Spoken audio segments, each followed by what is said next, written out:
Hey guys, and welcome back. Today we're going to talk about the SJM case. We do have some updates, and we are going to really give you a sense of where SJM's father is at.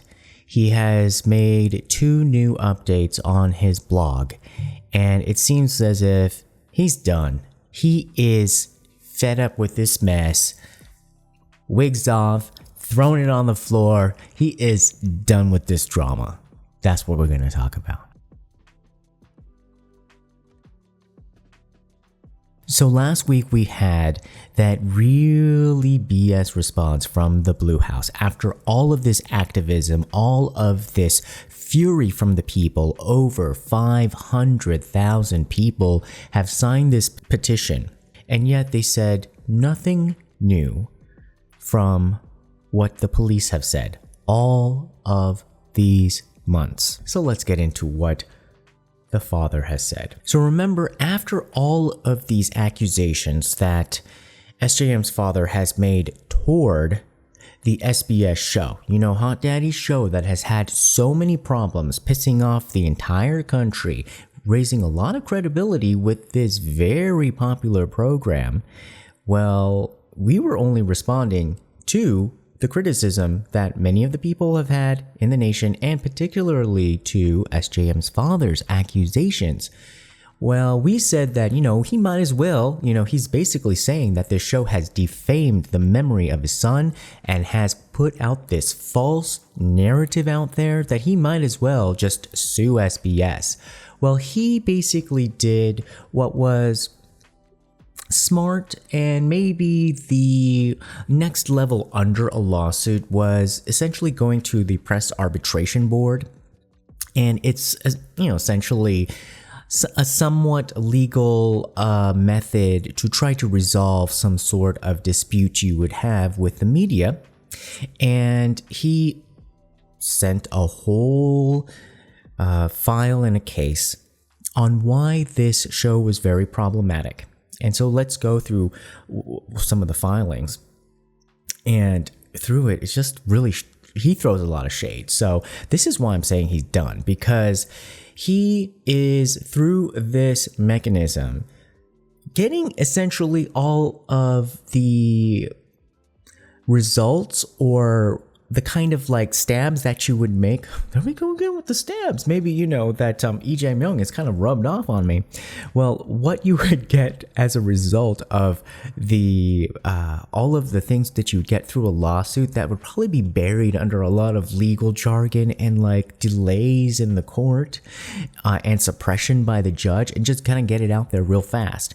So the first point he made was there was something really sinister about some really unnecessary way that they, in particular, depicted a portion of the show where they said that, oh, there's a story about SJM was drunk before, and he had done some sort of stumbling, or they basically said that one of their friends before, when they drank, they kind of stumbled. So they were basically trying to set up the fact that SJM probably when he drank could have stumbled into the river. However, when you really went back to the audio, it wasn't Jung Min, Son Jung Min, SJM. It was Dong Min, DONGMIN, not Chung Min. So it was a totally different friend that had nothing to do with this case, nothing to do with that night. He wasn't even there. He shouldn't have even been mentioned in the story. And yet the subtitles said Chung Min. So Mr. A brought up this story that had nothing to do with SJM, and yet the producers had reformatted this to make it look like, oh yeah, Jungmin when he gets drunk wanders around, when the father said no, when Jungmin gets drunk he sleeps and doesn't move. So 2 conflicting stories. SBS did fix it. Okay, well, you fixed it for the replay on the internet, but you never mentioned what you fixed, where you fixed it. So all the people who saw the original broadcast, they have something in their minds. And remember, this was like double the normal ratings. So if somebody saw it and they were discussing this show with somebody who saw it on the internet, they both would be right. And they would be arguing over, no, I saw this. And, no, you're wrong. And they'd be like, no, this is their wrong. So you would have two versions of the truth out there because there'd be nothing on either screen saying like, oh, yeah, well, we made a mistake, sorry, and this is the revised version. So you would still have a false narrative out there, and SJM's father is trying to resolve that and saying that that is one point that's wrong. And also, why was that out there in the first place? That, in a generous way to describe this for the show, is that was just a mistake on a very bad level, or it just sounds like it's suspicious collusion. Why would you even have a story that was unrelated to the actual incident taking up valuable airtime in a network show if you weren't trying to push an agenda? Okay. The second point, 5 critical mistakes were being corrected in the online broadcast being available on the website, but there's no mention of the corrections, like I said. So they're correcting it on the sly. And SJM's father has a problem with that because, again, people are going to talk about the show saying like, oh no, I saw it and, that's what I saw on TV. And people believe like, well, I turned it on TV and that's what I saw. And then people are saying like, no, but I saw it on the internet. And then people, when they're like, oh, come on, you can't believe what you saw on the internet. But then they're like, well, but I saw it on the SBS website. But like, no, but I saw it on the SBS channel. If you don't have the corrections listed, then everybody who says, well, I saw it on the SBS channel are going to probably win in any kind of argument. You see? So by not admitting to your mistakes, by putting in some sort of correction on even the website, then what's the point? What is the point? And this is why he's going to the press arbitration channel. Third, he said there are 8 critical areas where the show significantly veered from the truth as presented in the mid-investigation police report itself. And we've already covered how the mid-investigation police report itself was on shaky territory when it came to the truth. So even if the police report itself was like the gold standard of truth, it veered off of that in 8 areas. So already off of something that was like built on half-truths, it was already, and they manufactured 8 different areas where that was not true. So this thing should have just said that it came from the drama department, okay? And SBS, it's not as if they don't have a news department. It's not as if it wasn't there in the establishment of modern news in modern Korea. Like, it was one of the original modern broadcast stations of Korea. It can't say that it's like one of these, like these new channels that came up in Korea recently. Like, we don't really know how to do the news. Like, we don't really know, like how this works. No, SBS, like, if anything, you would be insulted if somebody told you that. Like, you would probably say like, no, we invented the way news is made in Korea. So you can't say that you guys don't know what news standards are because you invented them in Korea. So this is inexcusable, which leads to the 4th issue. SJM's father says that there are 14 instances of one-sided journalism. Tisk, tisk, tisk. So, like I said, this is a broadcast journalism station. It's probably won many awards. Maybe they're awards that you gave to yourself. But it is an award-winning broadcast station.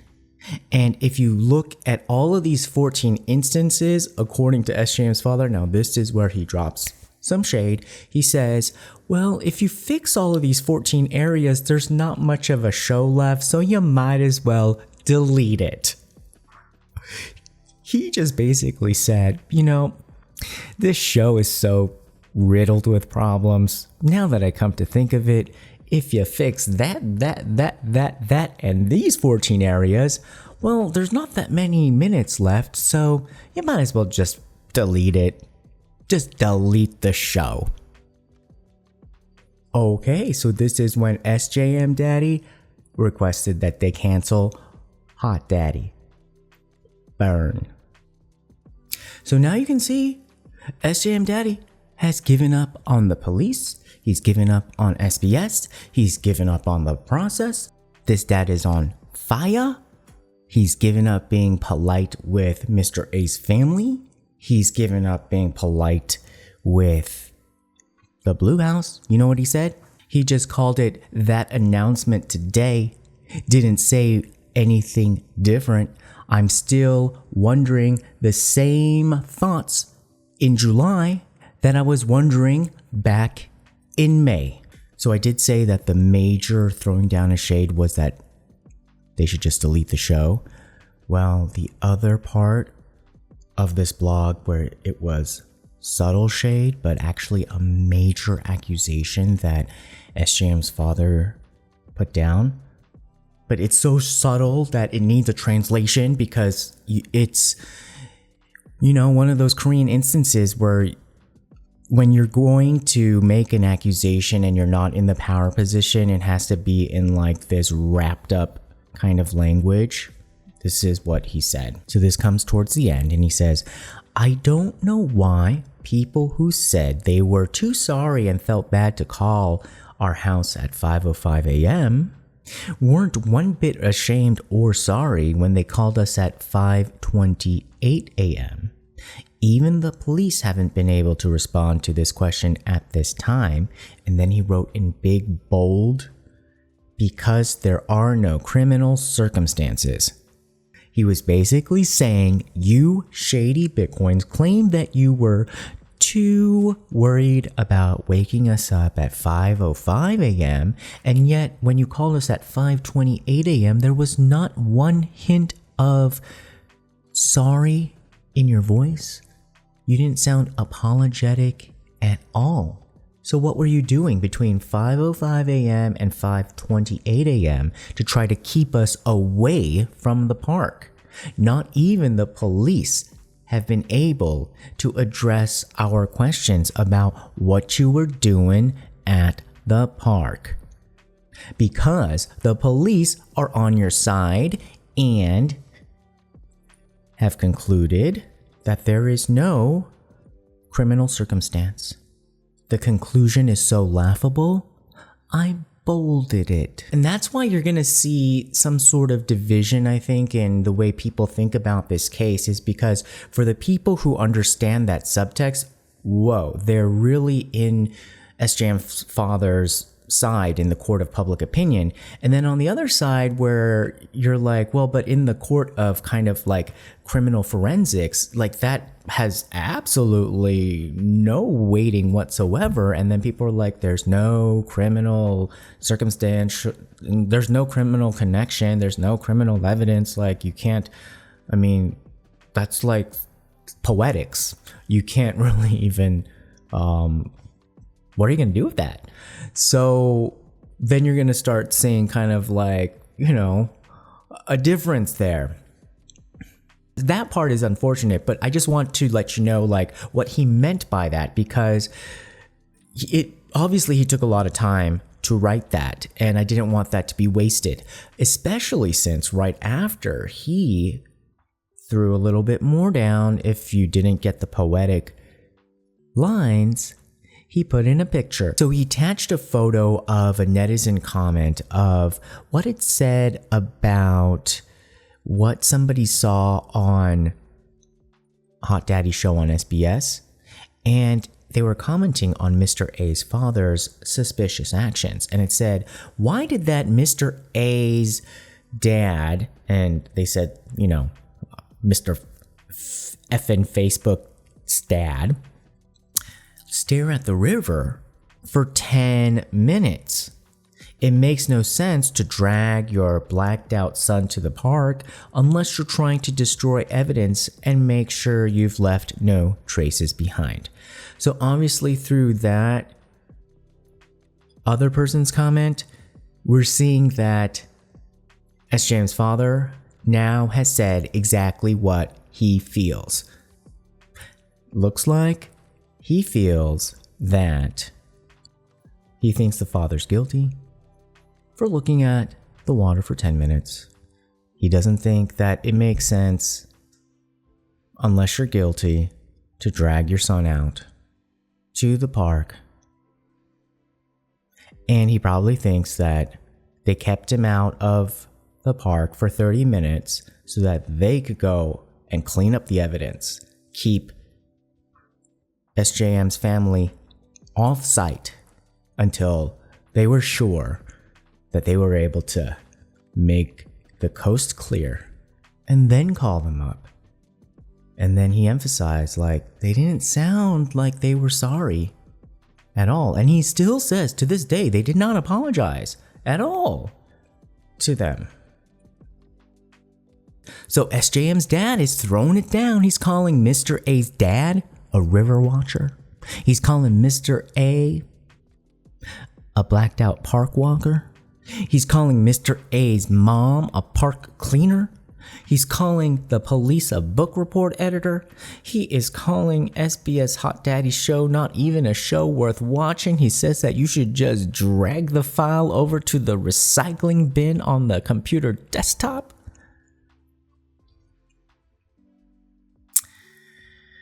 Ooh.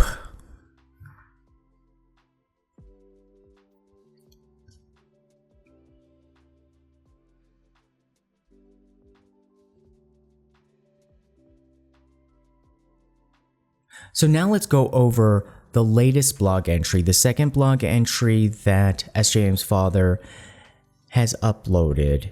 And it is about, again, his suspicions and doubts and just throwing it down. He's basically saying, like, you know what? You all are suspect. The police and Mr. A's family. So he's bringing up again the police report and saying, y'all two are suspect. Because this time he's bringing up lie detector test. That's how he titled his blog post. And he's saying, essentially, in this blog post, it said, why did you say, police, that Mr. A and his family were 100% compliant when they all refused a lie detector test?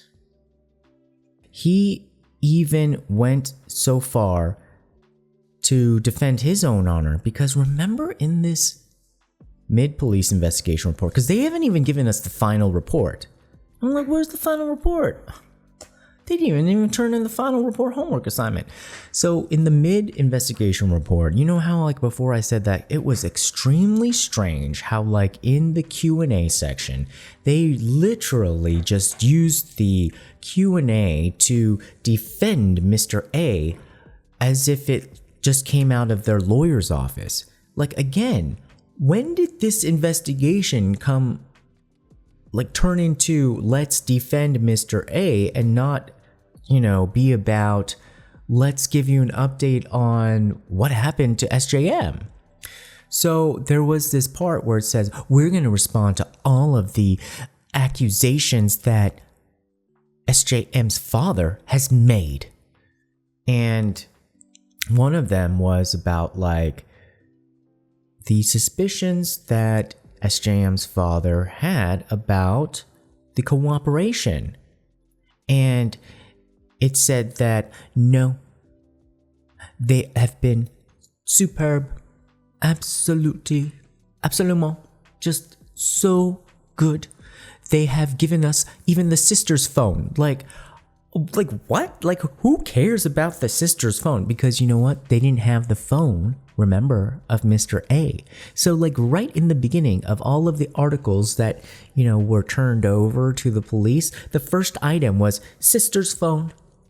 Like, who cares about the sister's phone? Like that's going to be the most relevant, but they needed to have phone, right? It's all about the perception. And so like the sister's phone was on there. And then also towards the end, again, they put down his backpack, his socks, remember? And his shorts, like they were laundered, and then also the socks that he didn't even wear. So these items that actually weren't even like legitimate pieces of evidence. So like, if I was a bank teller and if somebody came and gave me counterfeit money, I wouldn't think that they were 100% cooperative customer. You know what I mean? And so obviously you see like what side the police are on. And nowhere in this report did it say that they refused a lie detector test. And so that is the point that SJM's father is making. He's saying like, if they were 100% cooperative, they would have said, okay, fine, let's take a lie detector test. Or it would say in the report, they decided not to take a lie detector test. That was within their right, but you wouldn't say they were 100% cooperative. They would just say like, they were mainly cooperative, but they didn't take a lie detector test, and they were within their right to not take it, but they didn't take it. And also, remember the guy who mysteriously, miraculously found the phone of Mr. A, the janitor of the park, found it like in the grass, like it was like Jesus in the manger. Well, he also refused to take a lie detector test, and yet that was not mentioned in the report either. Then towards the end of this blog post, he throws some major shade. So that's what he seems to do. He kind of starts off a little bit gentle. This is SJM's father when he puts up these blog posts. He puts in some of the facts, does very analytical type of entries, and then he closes it out with a little bit of shade and then puts in some of the vacation photos with him and his son. So in the end, he says, well, Mr. A, if you were blacked out the whole time and there was not much to remember, then why did you refuse a lie detector test? If there was not much to remember. So he's basically saying, what are you hiding, Mr. A? Do you remember a lot? Is that why you were scared? Is that why you didn't want to take a lie detector test? And essentially the heartbreaking thing is, what he's asking is, what did you do to my son? What did you do to my son? What did you do to my son?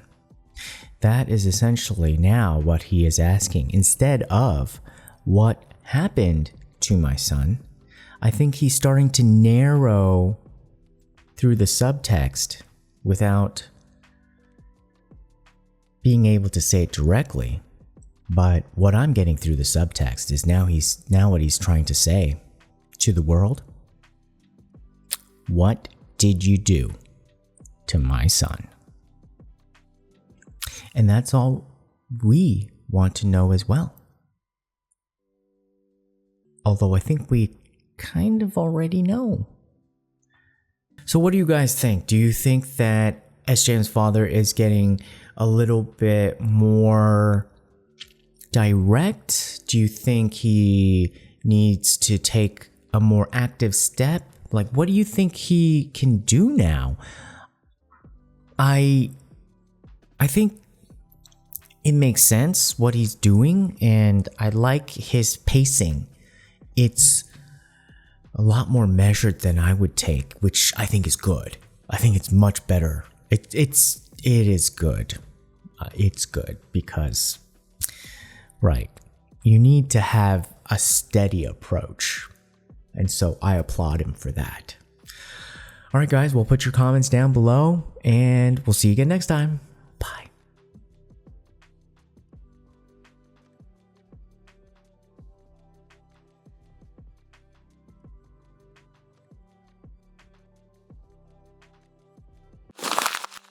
Tune in next time. Don't forget to subscribe. Find us on YouTube, Instagram, Twitter, and Facebook. Love you.